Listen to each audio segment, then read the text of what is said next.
show you how to disassemble all the parts to media blast them so that we can get a different finish on it. Now right now we have the shiny chrome on everything, but I don't care for that. I especially don't think it goes with the theme of our giveaway Cowboy Burst Telecaster. So what I'm gonna do is I'm gonna take all this stuff apart so that I can take it out, put it in the blast cabinet, and get it a nice dull finish. Now, I have a blast cabinet, so I'm gonna use that, but you could use a handheld sandblaster, like a little $10 job from Harbor Freight. I'm sure they're available online. When I edit this video, I'll look on Amazon, see if, what the cheapest handheld sandblaster I can find is, and I'll put a link to that in the description, just in case you want to pick one up. Now, I'm going to be using my power screwdriver here, but a regular hand-driven Phillips works just fine. First what I'm going to do is I'm going to take the two screws that hold the neck pickup in and take those out.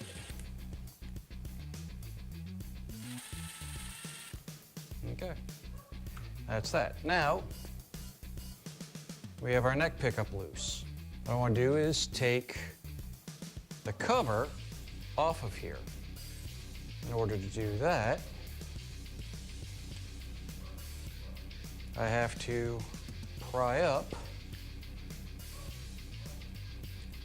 around the edge with my little screwdriver here.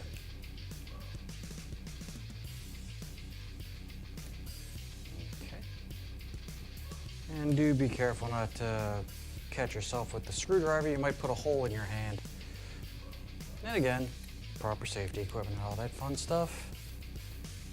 Now, for whatever reason, this isn't coming off. So, what I'm going to have to do is tape off the parts that I don't want to get damaged by the blaster.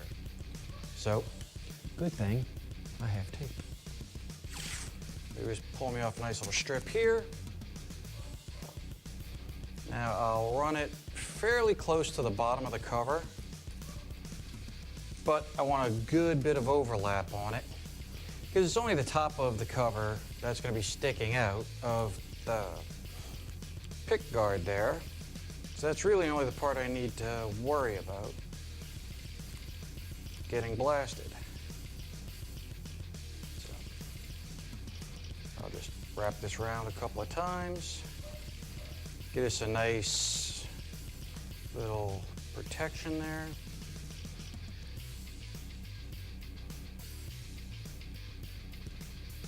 Pull this along the back.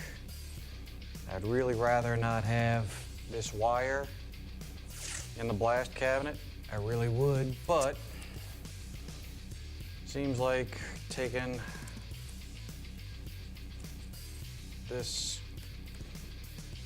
pickup cover off is going to be a pain. So I'll lay me out a piece of tape, pull my wire straight, lay it down the middle of the tape, like so.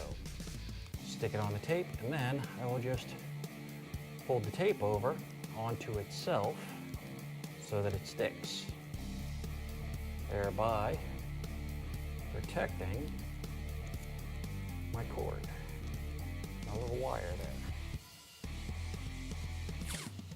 I'll grab some more tape. Just tape off the bottom here.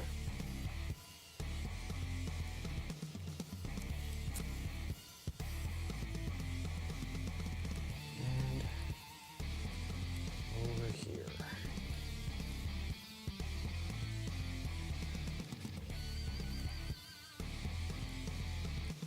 There we go. Now that's reasonably protected.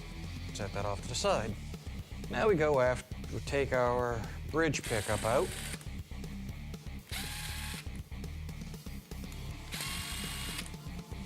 And again, you don't need to use power tools to do this. Now what I want to do is put my screws through my springs and put them back in. just enough to hold it in place.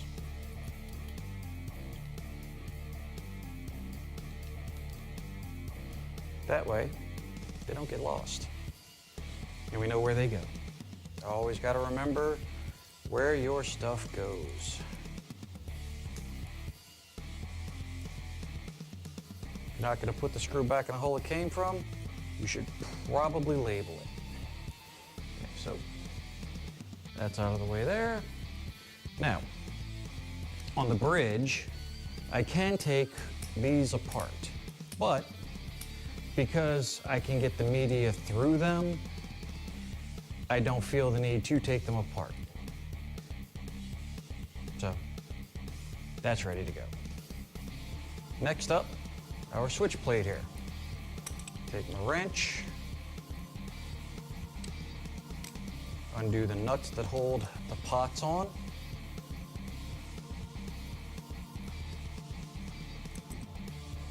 Now these nuts do not need to be blasted because they're going to be under the knobs and won't be visible.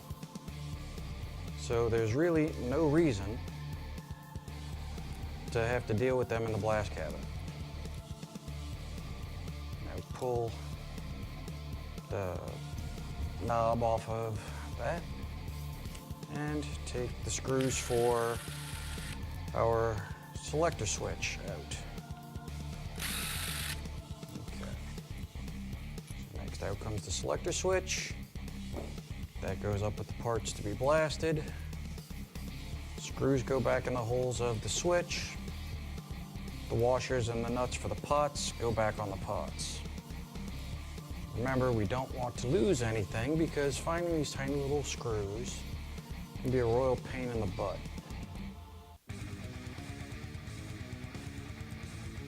Put the knob back on, because we will not be blasting that knob.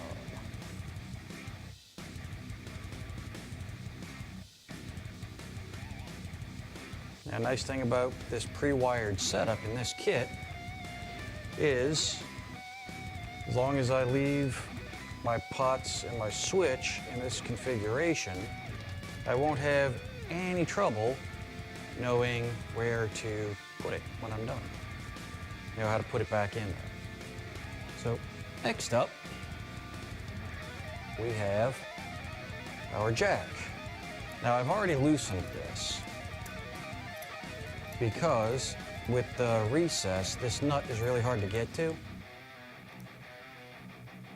But what I did was put a 12mm wrench on this nut here and then used my screwdriver down into this gap right here and use that to wedge it out. So that's good to go. I guess I'm not going to blast this nut because holding on to parts that small in the blast cabinet is a royal pain. Now next up, we have our tuners. Now, you see this little space up in here? That's where this part screws into. So, now we can just screw that together like that and then sandblast that unit as it sits. But a better way to do it is to tape off the shaft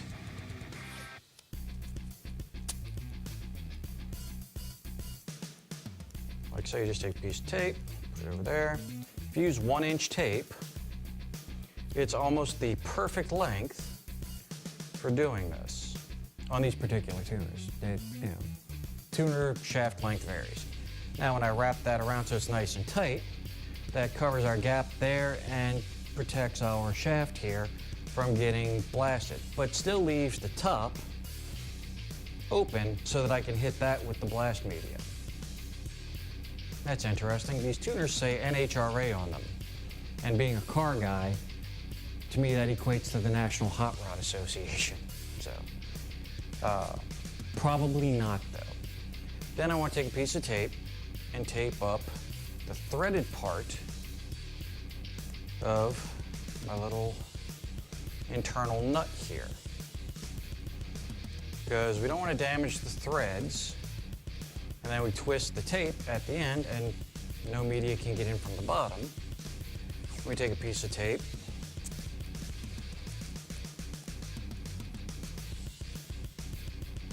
fold it over on itself like so, then roll it up, and that gives us a nice little plug that we can roll into the middle of this. I'll just stick that down in there, and that protects the inside of the nut from getting damaged by the abrasive, which might cause the shaft to drag when we're ready to do that. Now, I've already done the other 5 tuners and nuts, so those are ready to go. Now, the washers that come with that, I took a piece of Gorilla Tape, duct tape, any kind of really strong tape, and I rolled it over on itself and then stuck them to that. Now, to keep the tape from being a pain while I'm working with it, took a piece of masking tape and put it on the backside so that I have a non-sticky part I can deal with. Now that's ready to go. So, it's out to the blast cabinet, and I'm not going to show you that part again because you may not have a blast cabinet. And if you do have a blast cabinet, then you don't need me to show you how to use it. If you don't have a blast cabinet, then you'll probably be using a hand sandblaster or a wire wheel or acid or something like that to change the color, change the appearance of your materials, and that's a completely different deal. So, I'll be back in just a few minutes after I sandblast this. And I'm back from the blaster. So, if you look down here, you can see that sandblasting has given us a rather unique texture here.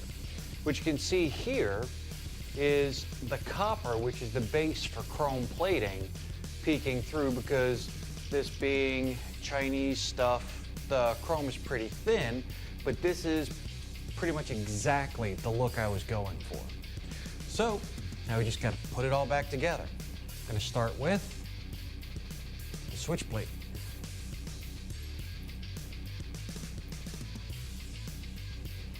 So don't forget to like the video, subscribe to the channel, and follow Facebook, Instagram, and Twitter. And follow this channel on all of those social medias. It is at Guitar Goomba, one word, on all 3. Facebook, Twitter, Instagram, at Guitar Goomba. Now, if you do go over there, you will find that there are certain advantages, because occasionally I post stuff on there before I put it anywhere else.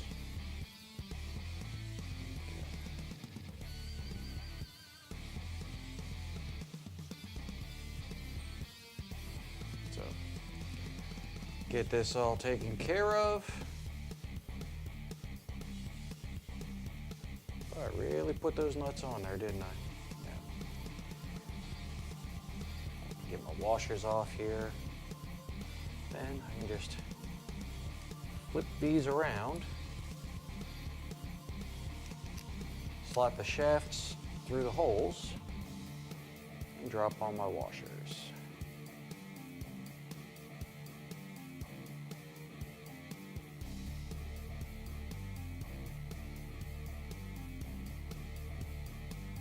Nuts.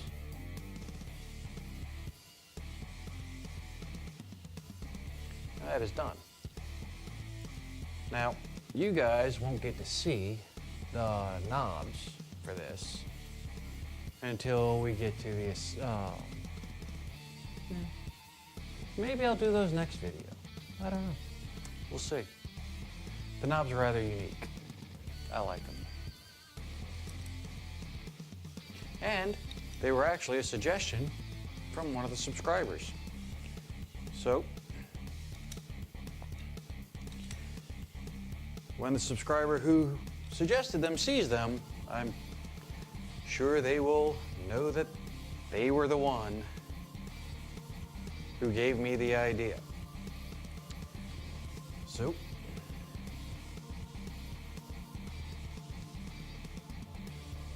Now we can throw our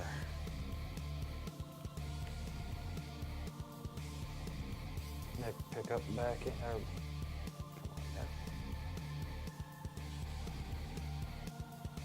neck pickup goes back in.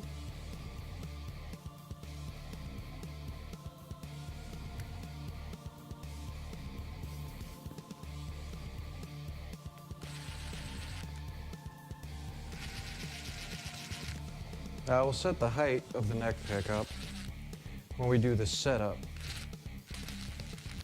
And that will, of course, be in the video. I mean, look at that.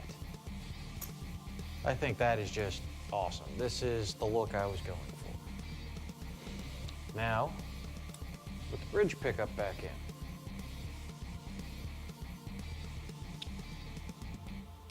The next time you see these parts will be when I'm doing the final assembly on the guitar right before we give it away. So, for complete contest rules, check the video description. Here's go ahead and subscribe to the channel right there if you're not already. If you haven't already checked out the first video in the series, that'll be right there. You go ahead and click on that.